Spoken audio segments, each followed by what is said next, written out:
यदि आपको कोई पूछा जाए अष्टांग योग क्या है तो आप बताइए कि महर्षि पतंजलि के द्वारा चित्त वृत्तियों का निरोध करने के लिए 8 मार्ग बताए गए, इसी को अष्टांग मार्ग कहते हैं। ये अष्टांग मार्ग कौन कौन से भैया, तो आप याद रखना ही पड़ेगा ना। यह तो यम, नियम, आसन, प्राणायाम, प्रत्याहार, धारणा, ध्यान, समाधि। यम क्या है, यम होता है इंद्रियों के क्या है, इंद्रियों पर संयम करना यम कहलाती है। 5 तरीके से संयम कर सकते हैं। सबसे पहले सत्य, अहिंसा, अस्तेय, अपरिग्रह, ब्रह्मचर्य, 5 चीज को फॉलो करो, यम आपका क्या हो जाएगा, कंट्रोल में आ जाएगा। कंट्रोल के बाद यम के बाद आता है नियम। नियम कहने का तात्पर्य होता है सदाचार बनाए रखना। नियम कहलाती है 5 तरीके से आप सदाचार को कंट्रोल कर सकते हैं। सबसे पहला शौच के बाद होता है अपने पास तप के बाद होता है संतोष के बाद होता है अपने पास क्या, स्वाध्याय के बाद होता है ईश्वर परिधान। इतना करो, नियम सेटिस्फाई हो जाएगा। नियम के बाद आता है आसन। आसन कहने का तात्पर्य होता है किसी भी मुद्रा पर सुखपूर्वक स्थिरता के साथ बैठना। इस प्रक्रिया को हम क्या कहते हैं, आसन कहते हैं। जैसे इसके बहुत सारे प्रकार होते हैं, शारीरिक विकार दूर होते हैं इससे, जैसे कि सुखासन हो गया, वज्रासन हो गया, पद्मासन हो गया इत्यादि।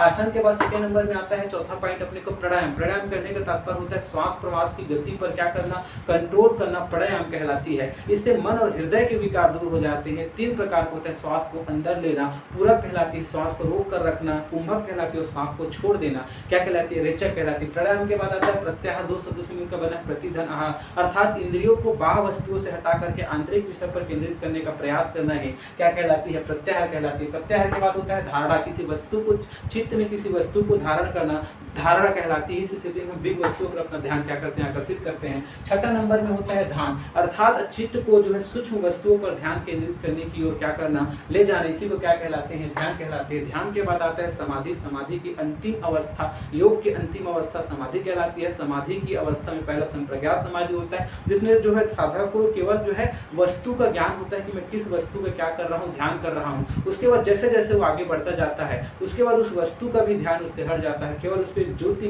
पुंज दिखाई देती है जिस पर वो विलीन हो जाता है और अंत में वो ब्रह्म रूपी तत्व से साक्षात्कार हो जाता है। इस अवस्था को असंप्रज्ञात समाधि कहते हैं और इस अवस्था पर मिलने पर उसको पूर्ण ज्ञान की प्राप्ति होती है और इस जो है चित्त वृत्तियों को निरोध कर लेता है और अंत में उसको जो है क्या होती है, परम तत्व की प्राप्ति हो जाती है और इस संसारिक भाव बंधन से क्या हो जाता है, मुक्त हो जाती है। उसको किसकी प्राप्त हो जाती है, मोक्ष की प्राप्ति हो जाती है।